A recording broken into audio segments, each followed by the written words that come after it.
কেউ বুক চাপড়াচ্ছেন, আবার কেউ মাথায় হাত দিয়ে মাতম করছেন। তাদের মাতমে পুরো মাজার এলাকা প্রকম্পিত।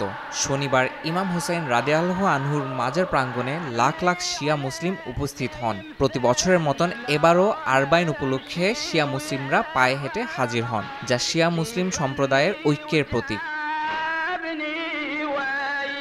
হযরত মুহাম্মদ সাল্লাল্লাহু আলাইহি সাল্লামের নাতি ইমাম হুসাইনের কারবালায় শাহাদাত বরণ করার ৪০ দিন পর আরবাইন অনুষ্ঠিত হয়। কারবালার যুদ্ধে ইমাম হুসাইন ও তার ৭২ জন সঙ্গী শহীদ হন। এই দিনে নবী পরিবারের ভক্তরা কারবালায় ইমাম হুসেনের মাজার জিয়ারত করতে যান। প্রতি বছরের মতো এবারও বিভিন্ন দেশ থেকে ৩০ লাখের বেশি মানুষ কারবালায় জড়ো হন। অনেকেই পায়ে হেঁটে নাজাফ থেকে কারবালা পর্যন্ত দীর্ঘ পথ অতিক্রম করেছেন। গাজার চলমান সংঘাত এবং গত মাসে তেহরানে হামাস নেতা ইসমাইল হানিয়ার নিহত হওয়ার ঘটনার কারণে এবছর আরবাইন শোক ও উদ্বেগে আচ্ছন্ন ছিল।